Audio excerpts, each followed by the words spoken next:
my great pleasure to have our next speaker, Yuguang Wang, who is an associate professor in the Institute of Natural Sciences and the School of Mathematical Sciences in Shanghai University. And he also holds an adjunct position in UNSW in Sydney, where he did his PhD. His interest is very broad and lies in AI, computational math, statistics, data science, and his focus in particular is on geometric deep learning, graph neural networks, applied harmonic analysis, and a few other sub areas. I think in his talk, he's really going to tie together the graph neural network and the harmonic analysis and the approximation theory results, and tell us about how framelets can enhance graph neural networks. So thanks, Yuguang, for making it, and we're looking forward to your talk. Thank you for the introduction and invitation. So this is Yuguang from Shanghai Jiao University now, and also UNSW. Previously, I was a research scientist in Max Planck Institute when I was working on this project. So this work is something about how we can design a framelet system to define a proper graph neural network model, and how the framelet system can help to enhance the graph neural network's performance on various challenging tasks related to graph structure data. And this is joint work with some colleagues, Xue Bingxing and Junbing from University of Sydney, Ming from Zhejiang Normal University, Jiao from UCLA, and Pietro from Cambridge. So maybe I have very brief introduction to the graph neural network. So graph neural network is a deep net which takes the graph structure data as the input, and the structure of a typical GNN is very similar as the traditional convolutional neural network, which has multiple layers, and each layer contains a number of neural nodes. As I mentioned, the input node is the graph structure data, which usually contains some geometric information of the data. So typically it takes the form of, for example, the nodes and the connections between the nodes as the edges. So it's represented, for example, in mathematics by the JSON matrix, and plus some features. Features are some vectors or matrices on vertices or even tensors. So we can have a look of the difference of the data type in for CNN or GNN. So on the right hand side is a kind of the picture that we are familiar with. So it's so picture we know in digital equipment is stored in as values as the pixels, and the pixels are located at some regular grids usually. But on the left hand side, we show some data which is called the graph structure data or graph data used by graph neural networks. So it contains usually the nodes and the connections between the nodes or the edges, or even higher order topological information. And the key difference is that now, if we have multiple samples of graphs, then the number of the nodes between different graphs may be varying, and the structure of the different graph samples are different. So this is usually different from the images for CNNs. And the picture shows the example, as I mentioned, is the example of the molecule, where the nodes are the atoms, and the interactions of the atoms are the edges for the graphs.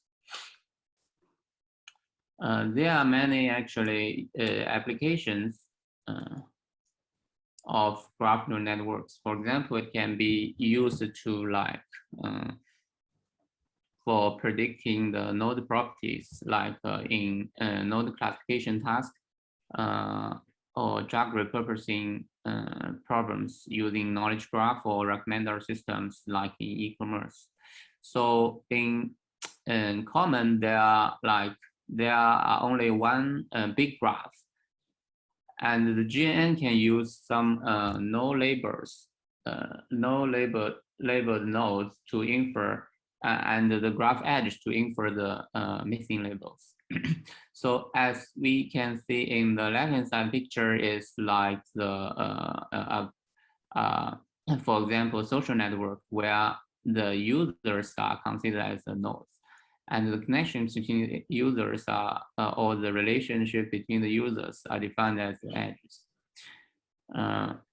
So we can like use some labels or some like information from partial users to infer the preference of other users. On the right-hand side picture is like a citation network where the nodes are the articles or the papers, and the connections or the edges are the like the citation relationship between the how the like papers are cited with each other. Another interesting like major application is graph property prediction tasks like in graph classification, graph regression, or graph generation, which is using like molecular generation or drug design, or even like 3D object recognition, like some LiDAR data in self-driving. And now the input is the sets of the graph samples. Each graph sample corresponding to the Y label, and the task selected to use some like deep learning method or the graph neural network to find the mapping between the graph sample and the Y label, which is very similar as the image classification task. But here, now the input is the graph structure data, which contains some geometric information in the data. And we can see that the example shows some like classification for the protease or enemy. And the graph is just the graph of each enemy is represented by a graph for its tertiary structure. And use this graph structure we corresponding to a typical class of the enemy. Then the training task is to use some training data to learn the parameters in the graph neural network. And the trained model will be used to predict the from the structure of the enemy to its class. Another interesting like application in science is quantum chemistry regression task, where we can see the typical example is the QM7, which is a collection of about 7,000 molecules, and each molecule contains up to like 23 atoms. But the atoms, like we know, are connected by the bonds. So now we regard the atoms as the nodes of the graph. And each molecule is regarded as the whole graph sample, while the bonds are the edges, and the corresponding Coulomb energy matrix is adjacent matrix for the graph. So the task can be like to predict the atomization energy from the molecular structure given. And actually, it has been widely used now in chemistry to find the new molecules, or in drug design to find the new drugs. Also, like another interesting application corresponding to the 3D object recognition, like in self-driving, where we know that some cars are installed with LiDAR sensors, and the data is from the like the reflection of the light beams or laser beams to the surrounding buildings, people, or working people, or the driving car. And if we normalize it, it becomes a kind of a point cloud on some sphere.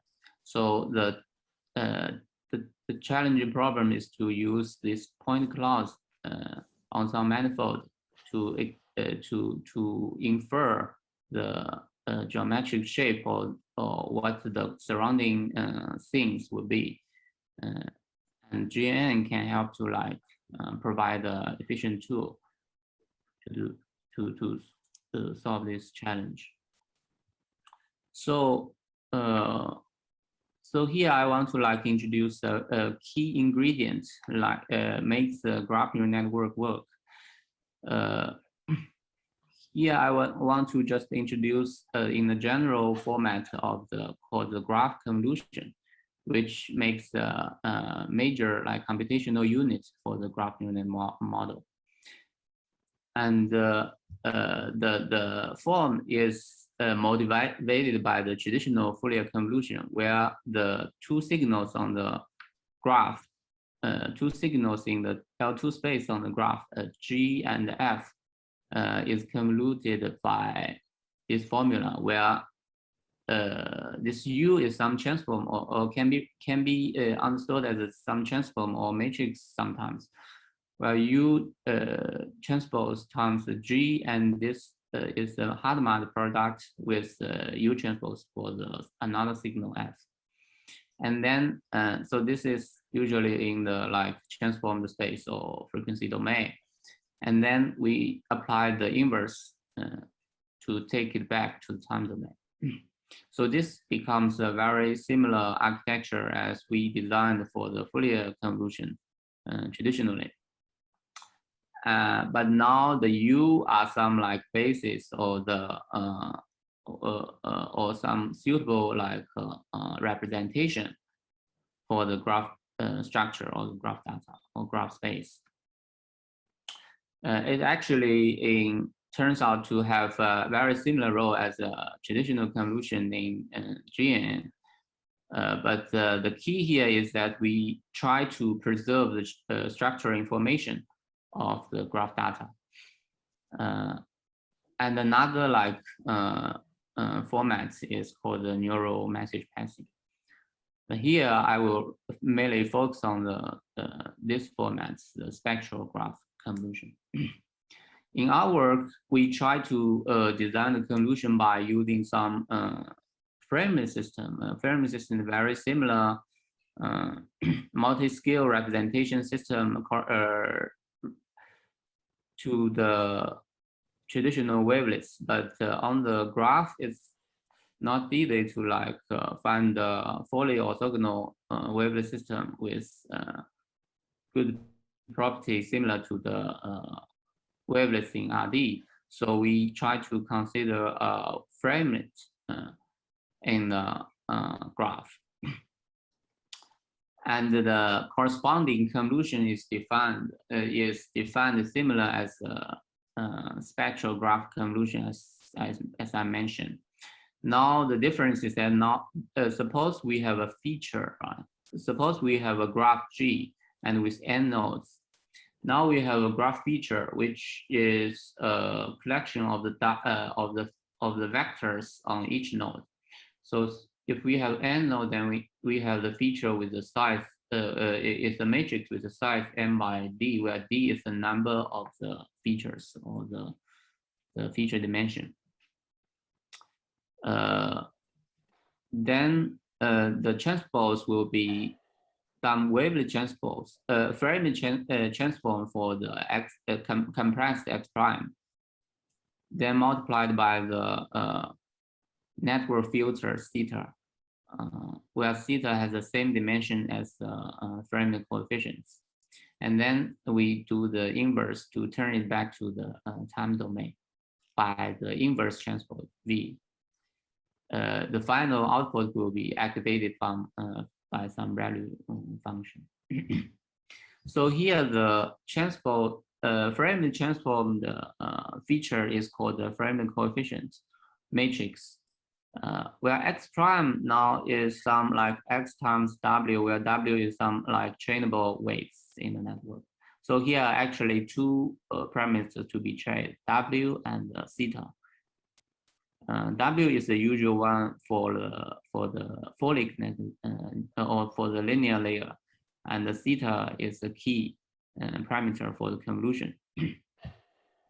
And W actually is a collection of the high pass and low pass and the high pass framelet transforms. matrix. And here we allows like multiple high passes. Then the size of the vector is the same as the number of the total number of the framelet coefficients, including low pass and high pass. And also we assume that because we didn't do, in order to save some computational cost, we didn't do the transform for the parameter theta. So theta is actually traded in the frequency domain or the framelet domain. So what is the graph framelets that we define? The graph framelets is kind of system motivated by the traditional framelets in the Euclidean space. But we defined in terms of the spectral expansion, where suppose the lambda L and the UL are the eigenpairs for the graph Laplacian of a graph. Graph Laplacian denoted by L. Then the framelets or the undecimated framelets at some scale level J is from some 1 to capital J for the graph is defined by phi JP and psi JP n. Where the phi is corresponding to the low pass and psi is corresponding to the high pass, where we allow multiple high passes, as I mentioned. And the difference, both are defined as product kernel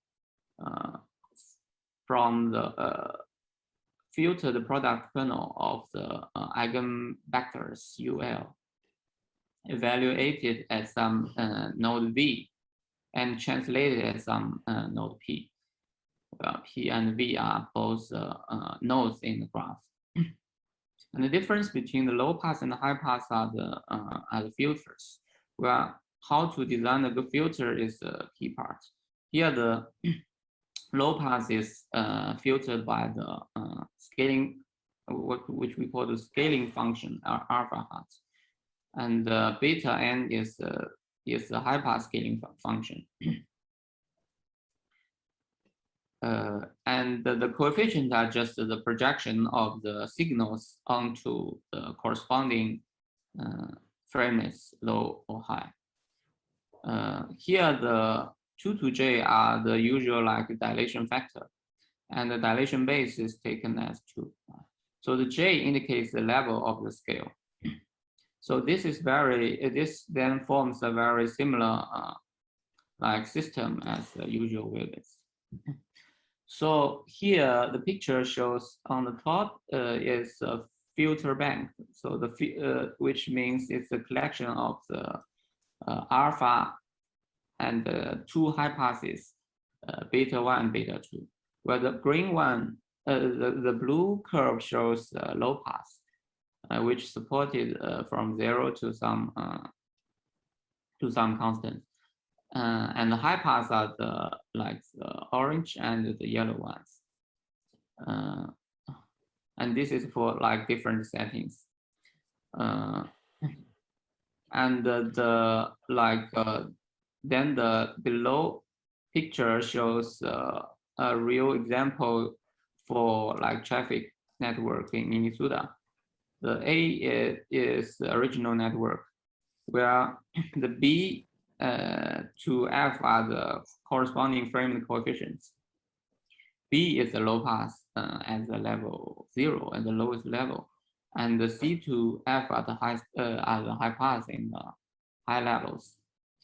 Where the low pass actually we can see is scattered very evenly over the whole graph, so it contains some approximate information to the original data. While the C to F corresponding to the high pass coefficients, and the scale is relatively small to the low pass, and it contains more details. So these two will contain different kinds of information in the data. So another proposal of a model is to incorporate the shrinkage as the aggregation function. As we know that we do the shrinkage for the theta times the framelet coefficient, where the high pass coefficient will be filtered a bit, and then turn the corresponding shrinkage coefficient back to the time domain to define as a new convolution. So the picture shows some like architecture of the corresponding framelet, what we call the framelet convolution. Suppose we have a graph with 10 nodes, and then the feature matrix or X is defined as a matrix with size 10 by here with 3 features, so 10 by 3. And the 3 blocks are the matrix corresponding to the low pass transform and the two high pass transforms. Then this vector becomes the framelet coefficient transform from the framelet system. The first 10 is the low pass, and the second 2 are the high passes. Then the theta with the same size as the coefficient. So here we have like 30 times 3 size. Then the theta has 30 times 1. It's a 30 times 1 vector. After that, we incorporate the shrinkage activation to filter the coefficients to get this one. And the coefficient will then reconstructed by the inverse frame transform to get the output of the convolution. Now, the shrinkage is actually motivated by some like signal processing from the wavelet shrinkage work. Date back to Donahue's like soft thresholding, where shrinkage takes the form as sine of x with x absolute value minus lambda. Here, the key factor is how to like choose the thresholding selection criteria lambda. Well, lambda, when x absolute value is less than lambda, then all the parameters are set to be 0. So the choice of the lambda, like we borrows evaluation from Donahue by setting it as the noise level sigma times some factors determined by the number of the framelet coefficient n. Here, sigma is a bit different from the traditional wavelet shrinkage because we don't know the noise level, so we set it as like hyperparameter, but associated with the magnitude order of the framelet coefficient. So the high pass and the low pass will reflect the scale of the corresponding representation. Maybe we have a look of some like examples like framelet convolution on some like citation network called Cora. The left-hand picture shows the first. It has like it's a 7-class classification task, and the ground truth here shows first cluster. And the coefficient at the initialization after 2 convolutional layers before shrinkage activation and after shrinkage activation are shown in the picture. So the horizontal comparison indicates that the high pass coefficient will compress the critical part of the coefficient after shrinkage, as shown in the green. While with the vertical comparison shows that the high pass coefficient usually have more distinctive values, and so it can concentrate on the detailed information as compared to the low pass. So this is very similar as the traditional wavelet analysis. And then we apply our like method, the frame convolution, to some node classification and benchmark tasks. So we like compare with some benchmarks and work on some like citation network, and also the large data sets of OGB archive, where archive are also citation is a collection of the articles. And the number of the nodes from thousands to like 100,000, and compare with some like benchmark baselines. Turns out that using ReLU aggregation for the framelet convolution, we can achieve top performance as compared to others. Well, with the shrinkage, we can still achieve good performance, top 2 or top 3. But as we know that the shrinkage filters some high pass information, so it compresses information to a great margin. Usually, like we only use up to 50% of the information, can still achieve good performance. Yuguang, you have about like 4 minutes left.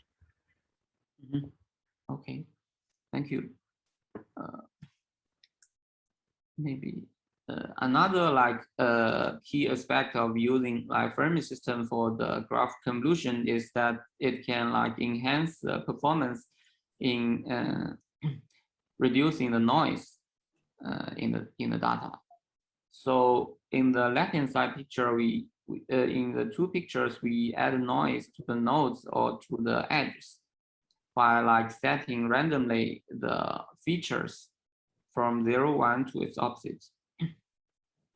So we use the Bernoulli distribution for noise, and then the corresponding the x-axis means we increase from the left-hand side to right-hand side the noise level or the signal to noise ratio.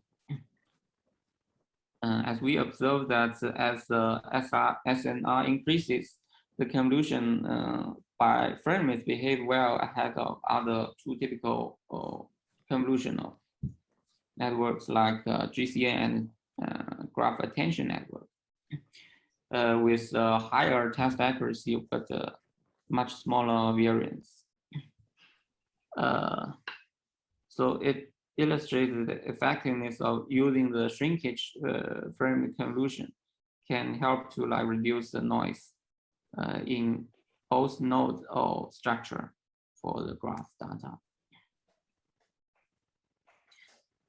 Another like key, if we want to like do the graph classification, then we have to deal with the problem of the output have different sizes because the graph samples have different number of nodes.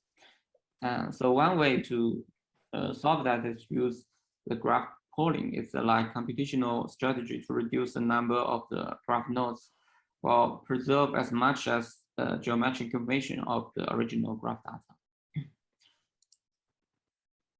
So if we use like a framelet pooling, we can also use the framelet system to like to design the graph pooling by just sum all the coefficients or by sum all the squares of the coefficients together. So the output becomes a uniform size only with the number 1 times the number of the features, and then stack them together to the classifier.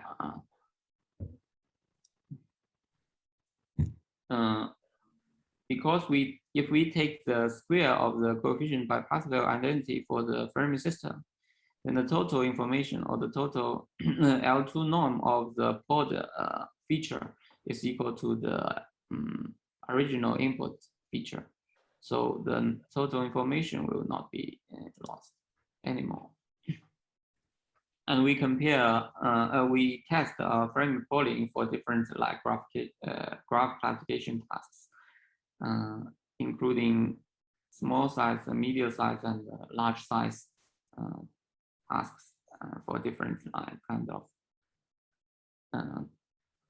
data type. and also for the graph regression task for QM7. And turns out that you are at the time limit. Yeah, for all cases like our polling method can achieve the top ones by using either the sum method or the spectrum method. Also, finally, I want to talk briefly about the connections between the learning behavior and the pyramid spectrum, and also the network capacity. So by comparing that, we see that the loss function converges more stably if we consider the shrinkage aggregation. And also the low pass contains the main information as we see from the norm of the parameter theta in the convolution. And also, I literally meant you are at the end of the time slot, so if you could wrap up with would be good. Yeah. Sorry about that. So finally, we explore the adaptation of the graph framelets for graph neural networks and try to link the graph neural network and some signal processing. In many node level and graph level tasks, the framelet convolution can reduce both the feature and the structural noises, as we observe. And we also introduce the framelet activation that shrinkage the high pass coefficient in framelet convolution. So it can help to strengthen the network denoising ability and also compress the graph signal at the macro rate. We also developed the graph polling, which outperforms baselines over a variety of tasks. So, yeah. Thank you for your attention. Thank you, Yuguang. Get a lot of applause at Cambridge. I propose the following. Maybe you can stop your screen share so that we can move on to Shanghai. And if anyone has a quick question, we can take it now. Otherwise, we'll take them in the chat window. Okay. Yeah.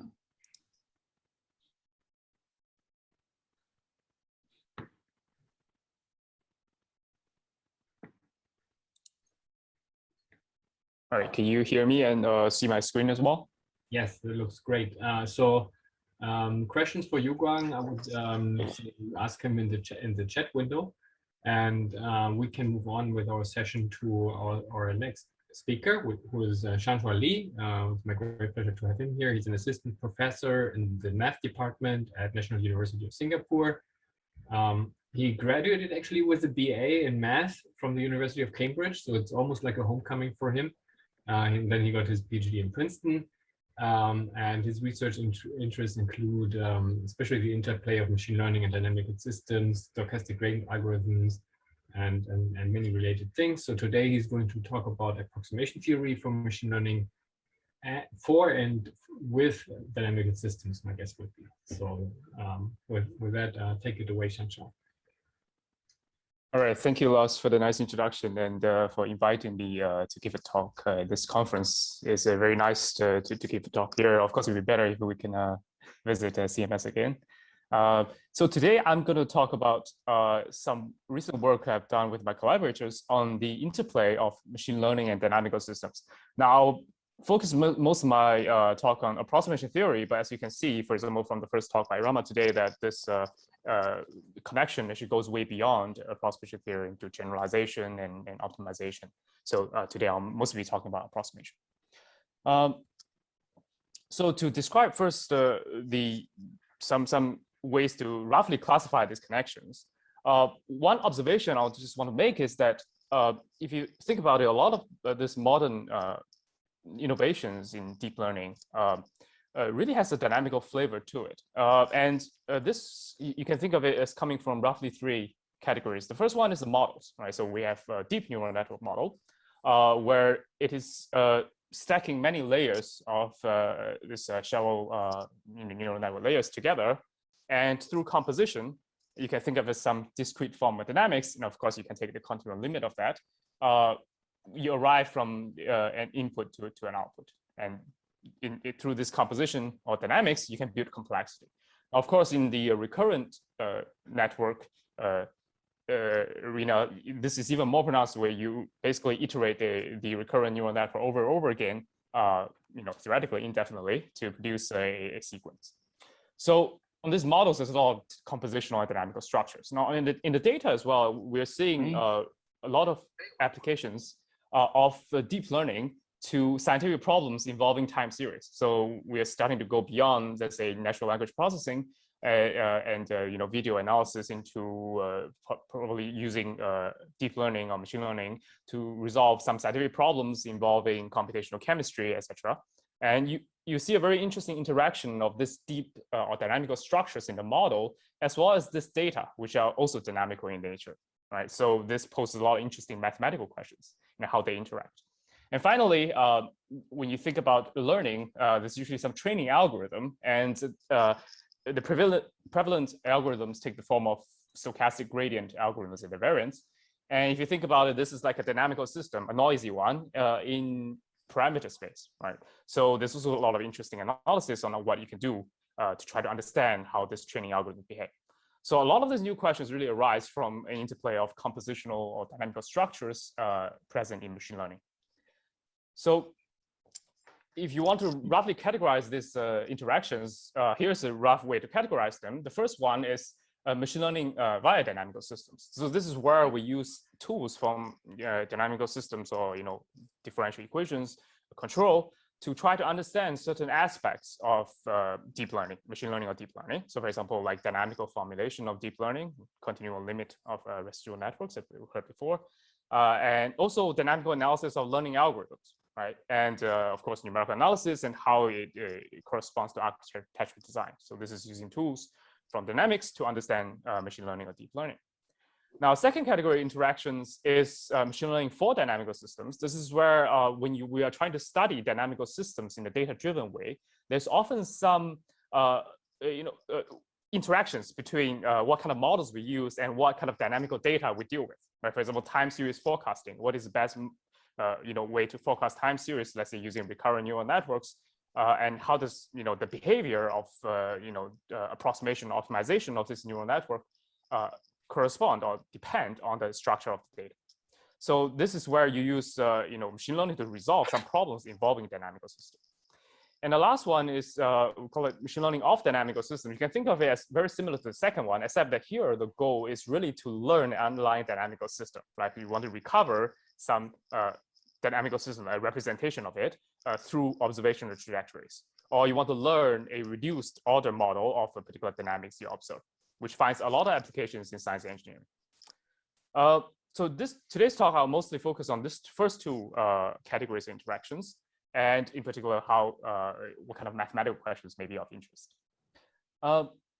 So to describe the mathematical question, I will briefly review what supervised learning entails in terms of a mathematical problem.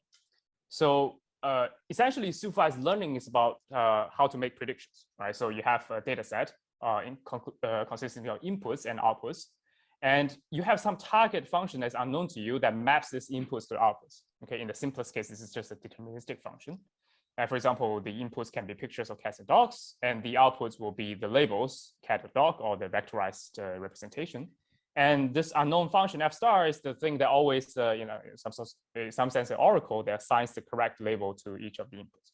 Now, your goal, of course, is to observe enough of this data so that you can learn or approximate this function using information from this data set. Now, how do you approximate the function? The first step is usually defining some hypothesis space. So this hypothesis space is just a set of functions that are convenient to represent on the computer or convenient to describe or understand by us.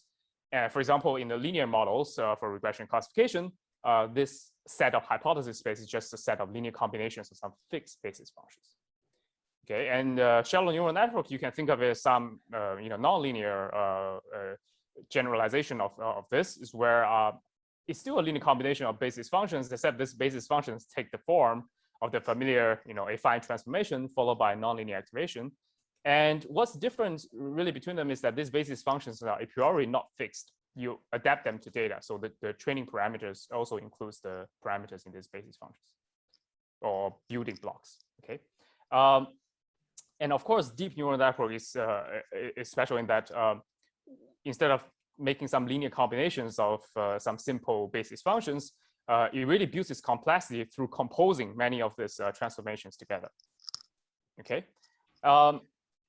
So once you have hypothesis space, then there's several questions you can pose in terms of supervised learning. The first one is most basic and is the focus of today's my presentation, is the problem of approximation. It basically asks if we have some target or some class of targets, let's say continuous functions, and we have defined hypothesis space, then how close is the closest point in the hypothesis space to this target? Okay, perhaps in some limit where the hypothesis space complexity goes to infinity. Now, this error is called the approximation error. Okay, but of course, I want to emphasize this is not the only problem one is interested in, because even if this error is very small, there's still a chance that it's very difficult to find such a good model. For example, starting from initial guess, how can you find a particular best model in this hypothesis space? Now, of course, we do that by learning. So there's this trajectory is some training or optimization algorithm, and you arrive at a learned model. Now, of course, they are different. So how are they different? There's several errors that are interesting. The first one is called the optimization error, because usually we do this training by minimizing some empirical risk. So this is the loss function defining your training samples, right? So after a finite number of iterations, you're not going to get zero training error. You're always going to get some finite error, and this error is optimization error. But of course, the empirical risk minimizer, which depends on the samples, is not the best possible model because it's a finite number of samples, right? So the difference between this the best model or the population risk or expected risk minimizer and the empirical risk minimizer is called the generalization error. So if you see that your learned model and your target are really separated by a few errors, approximation, generalization, optimization, and many works are studying some or many of this several of these together. And I think it's a very interesting blend of areas in mathematics, because if you think about traditional approximation theory harmonic analysis, usually one is more focused on this part, whereas statistics variously usually focus on the generalization, and of course study optimization algorithms or focus on the optimization error. So this supervised learning kind of nicely combines all three together, and there's a very interesting interactions between them. Okay, but this talk I will mostly focus on the approximation part, and in particular its interaction with this compositional or dynamical structure. And I'll talk about two kinds of problems that is relevant. So the first kind of problem is approximation theory for continuous time idealization of residual networks. Yeah, and you might have heard that in the earlier talk today as well. So first, I want to state the problem of approximation, or the universal approximation property. Okay, so universal approximation property basically says that it's a property of hypothesis space. It asks whether if you're given a target function f star in some in some concept space or in some set, let's say continuous functions, and an arbitrary error tolerance epsilon that's greater than 0, does there always exist some function in the hypothesis space such that its distance from the target is smaller than epsilon? In other words, if you look at this picture, universal approximation just says that this approximation error distance can be made as small as possible, as you want, as small as you like. Okay, smaller than any positive number. Now, if your hypothesis has that property, then it's called a universal approximation. Now, of course, you can ask this for any hypothesis space, and for many basis sets in linear combination hypothesis space, the study of how fast or how well a hypothesis space can approximate certain functions is very well understood. But here was the new question, in particular in deep learning, is that how can we achieve this universal approximation without doing linear combinations, but doing compositions or dynamics?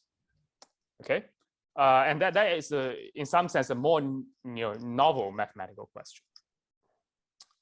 So the way that we analyze this problem, well, one way we can do it is by the so-called continuum idealization. Okay, so in other words, we look at a deep residual neural network, which is, you can think in general is it's some difference equation that has a residual term here xk, plus this fk just represents the general nonlinear transformation at each layer, the non-residual part plus the residual part. And the idealization is just imagining there's many steps of this, perhaps with some step size multiplied to the front, so that this in some temporal limit, it does become a continuous time dynamical system. Now, of course, you hear from earlier talk that this limit it depends on how you take this limit. Okay, but nevertheless, the viewpoint here is really to regard this as some idealization of the deep neural network that captures some essential properties such as dynamics.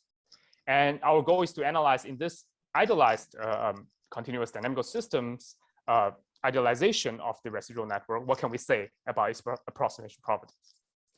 And of course, this continuum idealization is very commonly used in science and engineering and mathematics. For example, in solids and fluids, they are essentially discrete structures, but we usually take some continuum limit in order to simplify analysis. Okay. So once we take this continuum limit, then we realize that approximating functions through dynamics is really something to do with how the flow rearranges the points. Okay, so what do I mean by that?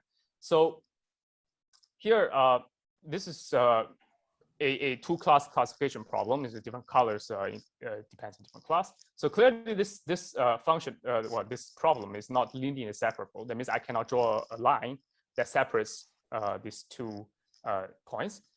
These two group of points. So what I'm going to do is to feed these points as initial conditions to some ordinary differential equation, which is just a realization of that dynamical system idealization.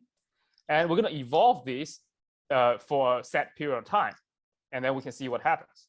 Okay, so I'm going to evolve this according to the ODE on the right, and it somehow unfolds the space and rearrange these points so that at the end it becomes a very easy classification problem. You can just draw a vertical line and classify them.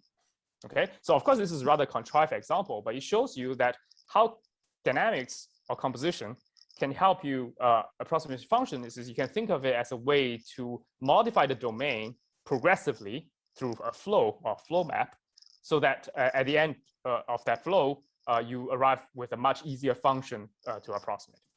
Okay, so this is the basic paradigm of the analysis here. So we really want to ask a very general mathematical question in the following form. So imagine that we have some input x, which is mapped to y by some target function f star. Okay, how can a dynamical system approximate this function?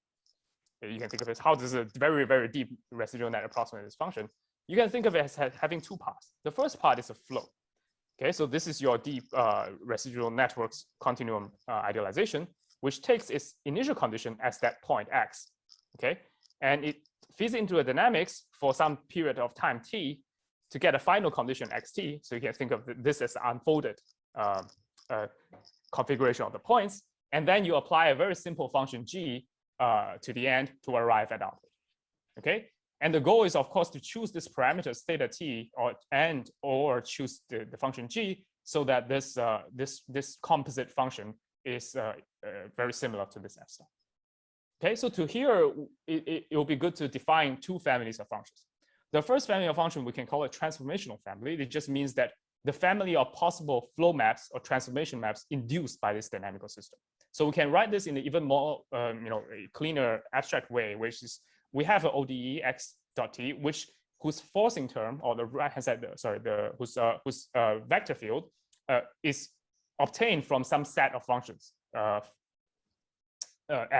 Okay, so this f and the final time t basically defines the complexity of this. So this is the group of all transformation maps or flow maps induced by this dynamics. And finally, on the last part, we have a terminal family of functions, which is a family of functions that maps the last layer into the outputs. Okay, and this gives us a compositional hypothesis space of composing these two together, and then we can take the union of all possible times. Okay, so the complexity of this hypothesis space is entirely controlled by f and g. So the mathematical question we want to answer is what conditions on f and g are sufficient to induce the universal approximation property.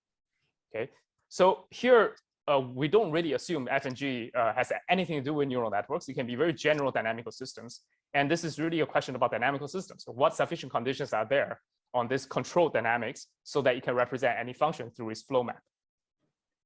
And it turns out we can prove a quite a general, sufficiently general sufficient conditions for approximation, which shows that in dimensions greater than 2, you need to verify a few conditions on this on your classes functions f and g. This f you can think of as the complexity of each layer, you only need to satisfy the condition that it is somewhat affine invariant. So this is a weaker version of affine invariance. That means if you take the affine transformation, you're still within that space. And its convolution, its convex hull contains a well function. So what is a well function? The well function is some function like this, where in the convex set it is 0 and everywhere else is non-zero. Okay, so this is a just general is a form of this function. You can think of it as somewhat motivated by the ReLU functions linear combinations. And once the this layer satisfies these conditions, plus some non-degeneracy condition, which says that the last layer or the last function g must contain something that covers the range of f star. Because when you do composition, you can never expand the range of the function, right? So you need the last part to have a sufficient range, which is usually satisfied by any non-degenerate linear functions. So once you have these three properties, then you can prove that a universal approximation is possible. And of course, these you can verify for a lot of neural network architectures. They do satisfy this property, but of course, this property is not limited to neural networks. And you can think of it as something about approximation through dynamics in general. And of course, you can show that in one dimensions, in one dimensions, there's some caveat because there's some topological constraints in one dimension for continuous dynamical systems. So in one dimension, this remains true only if we take increasing functions as the target. Okay. We can also prove some approximation rates in T in the one-dimensional case. That means how long do I need the dynamics to be to approximate the functions of certain complexity? We can give some estimates for dimension 1, but I think in general, in higher dimensions, this characterization is still open. And there's very interesting connections of this problem with controllability. There's some recent works, and I think there's one or two more that also came up that it's not here on using control theory to try to establish some version of this result. Okay, so this is a first on the rest net, and so I have about 10 minutes. So in the second part, I'll briefly talk about what we can say about a different kind of problems that involves a very interesting interplay of the dynamical structures in the model and the data. And this is regarding recurrent neural networks. So learning dynamical relationships is very important in practice, for example, in price forecasting, machine translation, and first of all, learning response systems, like if you give systems some kick, how do you expect some dynamical system to respond, which is very important in engineering. Now, the common feature is that this input-output relationship is essentially dynamics. That means each output doesn't depend on just the input in the current moment. It depends on input in the history as well. Okay, so in other words, we need to model not just one relationship, but a sequence of input relationships, input-output relationships. In other words, the data you get also has some dynamical structure or temporal dependence in it. And we want to investigate what happens if we use a recurrent neural network, which has a dynamical structure of composition in it to learn this data. And this is an important problem in practice because we observe sometimes the recurrent neural network has poor performance for some problems, but not others. So can we get a mathematical understanding of that? Is the goal of this work. So what is the basic mathematical setting here is that in the static setting, right, we are just looking at a function, a mapping between some vector and another vector, right? So this is just one target function. But in the dynamic setting, we can think of the input and output as both sequences, right? Temporal sequences or otherwise, general sequences. And our target is not just one, function, but really a sequence of functions that maps, that gives each output, and each, output may depend potentially on the entire sequence of inputs. Okay, so the goal of static supervised learning that we discussed before is to approximate sort of function f star. But dynamic-wise, we're really trying to approximate or learn a sequence of functions or functionals h star, which depends on the entire input sequence. So one very popular network that's used to achieve this purpose is the recurrent neural network. Okay, so this is the usual recurrent network in simplest form of a recurrent neural network, which is we introduce the hidden state h, and then we have a very similar kind of neural network as feed forward, except that at each layer, our W. Hello? At each layer, the weight is the same, and then we also have some dependence on the inputs. Okay, And then our outputs are predicted as some readout of this dynamic, this hidden state HK.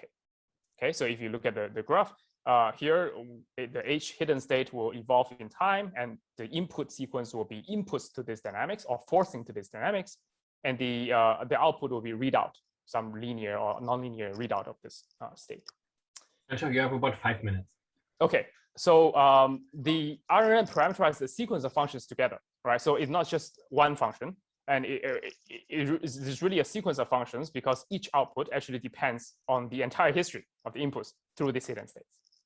Okay, and training RNN is just adjusting these parameters so that you have an approximation of this sequence of functionals with some target functionals. Okay, so empirically, it is found that this memory can affect RNN performance. That means if we have data that has long time dependence between the output and the input, then you have some problems with approximation RNN. This is empirical lore or fact, but can we understand this from a mathematical point of view? It really requires us to define precisely what is memory. Okay, and it turns out that we can do that. And the idea is to take a continuum approach again, right, to idealize that recurrent neural network as a differential equation. This time, the weights will be time independent. And we're going to take a further simplification by saying that sigma is leading. Okay, and in this case, although we sort of threw away a lot of the details, of nonlinearity in neural network, but it still preserves this dynamical feature, which is the important thing here because we want to talk about memory. And what we can show is that we can show this approximation can be done efficiently if and only if there's some exponential decay in the memory of your target function. Okay, so how, and the rest of the time, I just want to make perhaps use this picture to explain to you what that actually means. So, for example, if we have a input signal, okay, like something like this, and then this input signal is changing for the first part, right, and it stops changing at the second part, okay, and this is kind of nice and smooth. Now, there's two possible responses to this. You can think of this as target functionals that maps into the output. So that in the first data set or the first target functional, this is the output, and the second one, this is the output. Now, the results that we show is that for this kind of output, RNN is, this kind of relationship, RNN is very efficient. You can actually approximate this kind of relationship very well using few neurons, whereas the second part is not good. So the key concept is smoothness and memory. So what does smoothness mean? It means that if we have a very smooth input signal, then my output is also smooth. Okay, this is the case on the left, but it's not the case on the right. The second one is that you can see that since the input stopped changing after a while, the output also stopped changing after a while. Okay, that means that it doesn't really depend on very far away, the inputs from far away, or it has exponentially small dependence. Well, as the right-hand side, the story is different, right? It still continues changing erratically. Okay, so it turns out that we can actually make all these concepts precise by just studying what is the response, so what is the output of this target functionals if we give it a temporally constant input. And its smoothness of that mapping will tell us how smooth these functionals are, and its dependence on its past values, right? It's basically its derivatives will tell us how this functional's memory behaves as a function of time. Okay, so the first approximate result we can show is the following. Again, you don't need to process this this result, but I just want to highlight what this says basically is the first condition here. If we assume that these functionals have some exponentially decaying structure, right? That means that if you give it a constant signal, its derivative decays exponentially, the output of the derivative. The derivative of the output. Then we can have an approximation estimate, which is uniform in time, and it decays like some power of number of nodes. Okay, so this rate estimate highlights several things. First of all, like this power alpha depends on the smoothness of your output signal. This is usually what one expects in approximation theory because smooth functions are easier to approximate. But the memory dependence is new. Here, it basically says that if our temporal derivatives of my response to constant signal decays like exponential, then I can have a very good approximation rate. Now, the natural question is, what happens if we don't? Okay, if we don't have this exponential decay, it's very possible that we don't. So hidden in this result is actually a result of cursor memory. which says that if, for example, if your output of a constant signal doesn't decay like an exponential, but say decays like a power law, then as this power goes to 0, you will need an exponentially large number of neurons to be able to achieve approximation to a certain accuracy epsilon. Okay, so this is very much like the Bellman's curse of dimensionality, but except this time it's the curse of memory. Is when you have long memory, you need exponentially large number of neurons to approximate.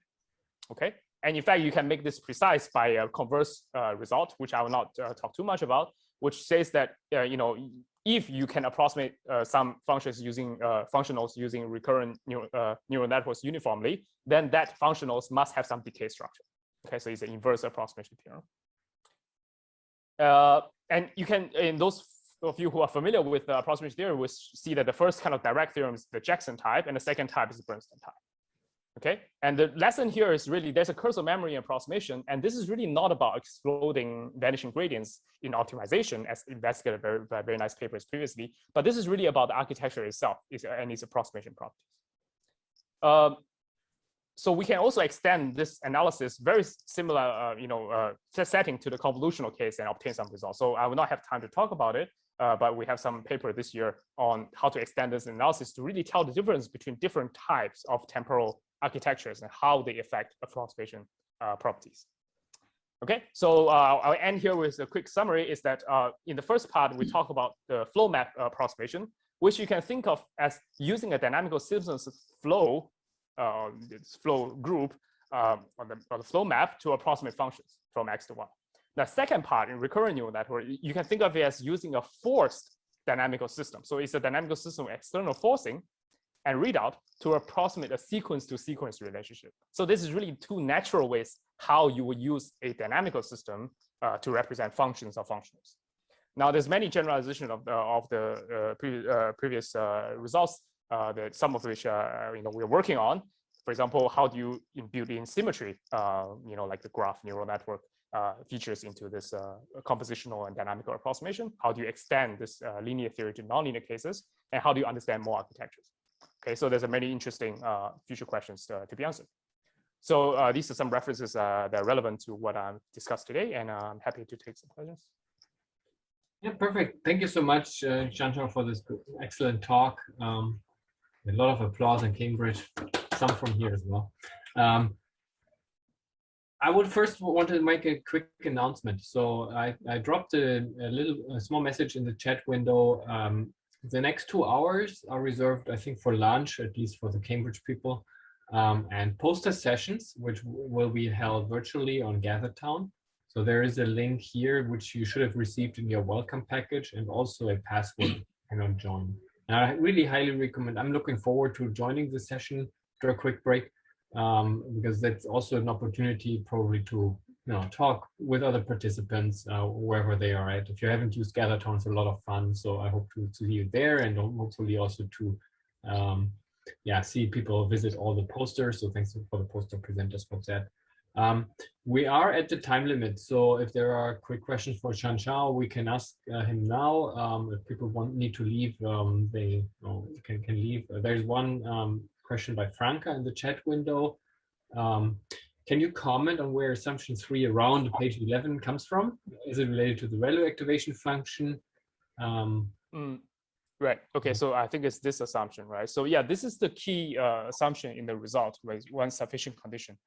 So it is somewhat related, but not quite. So this is a general condition. It says that if you have your control family F, so you remember F is like the set of functions or the forcings, vector fields, you can have it on right-hand side of your equation, right?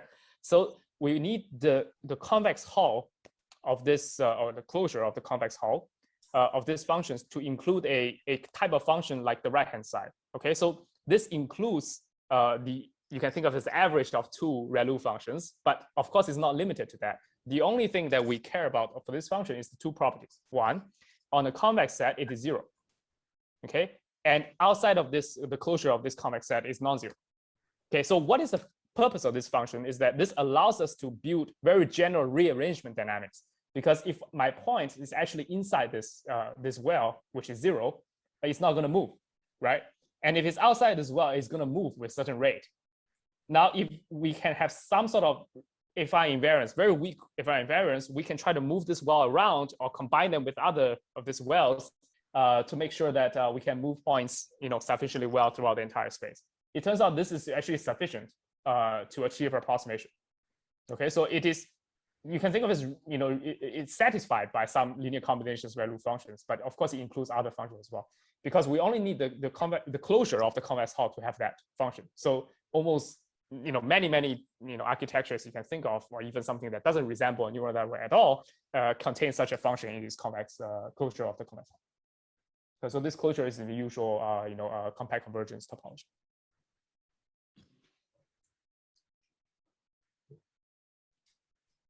So I also had a question about that part, Changchao. So maybe I'm not understanding the assumption very well, but I know that for certain data sets, the ResNet needs the width of the feature space needs to be increased somehow, which is not the case for your architectures.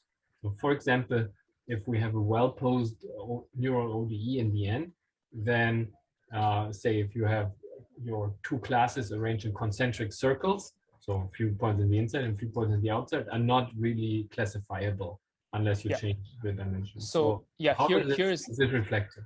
Yeah, that's a very, very interesting question. So we also see this statement written in some papers as well.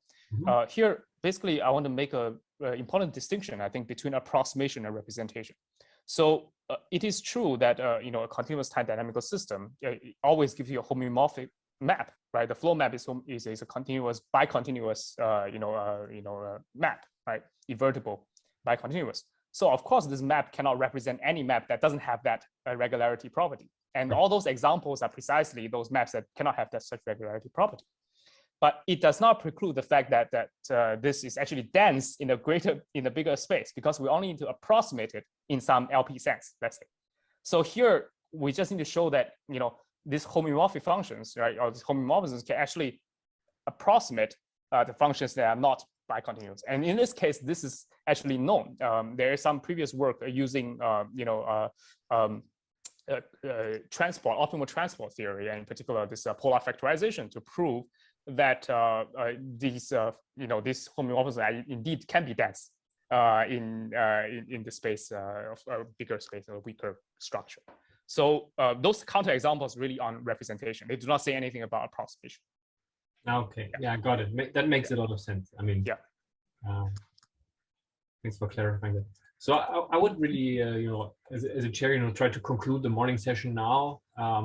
It's tempting and probably very good to keep on quizzing Changchao with more questions. But if people need to leave, then that's fine. And yeah, let's thank all the speakers again for the morning session, and see everyone at the posters, which hopefully is also an opportunity to chat more with any of the speakers from the morning session or any of the other participants. Please, before all of you are leaving for lunch, we're going to have a quick picture outside. Okay. Yeah, always follow Carola's advice there. So only for the Cambridge people, right? Thank you, Lars. Thank you. Everyone. Yeah, so thanks, Rama, Yuguang, thanks for the excellent talk. Thank you. Shansha, like for these examples, like that are not reflected by diffeomorphics, what we realize in training, you really have a hard time because I agree. So this is only approximation property, as I emphasized before. It doesn't tell you that this is easier to learn. And it will be very interesting to study the training dynamics and how it pertains. I think in general, like one very important question is what kind of functions are easy to learn using compositional or dynamical structures. And we have some piece of evidence here and there, but I think it lacks a comprehensive theory, both on the approximation side. Like we can characterize some approximation rates in very simple systems, but in high dimensions and in general, what is the right complexity measure that reflects what functions are easy to approximate using dynamics is not clear. Well, and the second part is what's the definition of easy? I mean, maybe some sort of well understood, right? So you can describe the regularity, like our typical notions of regularity, like smoothness, right? They really are, really related to linear combinations of nice functions.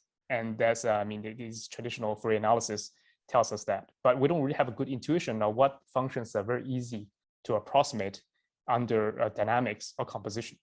We don't have this equivalent notion of regularity as far as I can see for those kind of systems. And that's only on the approximation side. On the optimization side, it's a very difficult and interesting problem. In fact, the second part of my talk, I didn't have time to go through, but we also discussed some optimization properties of recurrent neural networks, which even in the very simple cases, you can show that it's extremely non-trivial. And it also depends on the memory of your input data. So we can make that precise for simple examples, but there's still lots of work to do. So what's then the opinion on like long-term, short-term memory architectures and other things, like are those less affected by the memory, or is there no free lunch here? My feeling is that they're definitely doing something to alleviate the memory issue, but I think what's not clear, at least to me right now, is whether that comes from the fact that it's easier to train by letting gradients flow nicely, or is it because fundamentally the architecture is more expressive for long-term memory? Now, you cannot tell that from an experiment by itself, right? Because you don't. At least it's not easy to tell from an experiment. It's impossible, because also what you realize that for two different data sets, the conclusion would be very different. Yeah. So it definitely depends on the structure of data. It's a lesson we learned. So like the approximation, at least both approximation and optimization, whether these things do well really depends on what kind of structures that's present in your data, which is also dynamical. And in some sense, they have to be compatible. So the second part, like this paper I didn't talk about, which is the CNN paper, shows that like temporal sequences can have different structures, like this one. This is based on this Google WaveNet, and basically using convolutions to learn time series. And you realize that these networks are adapted to a different kind of structure in the data. So if the structure is present, then you should use this kind of networks. If it's not present and another structure is present, then you use another kind of network. And that's is an interesting question. We're starting to try to understand. Yeah, really nice, really nice. Okay, great seeing you. I'll take a quick break now and then go to the poster session. Yeah, nice seeing you, and thanks to you all. Thanks for the awesome talk. Okay, see you later. See you.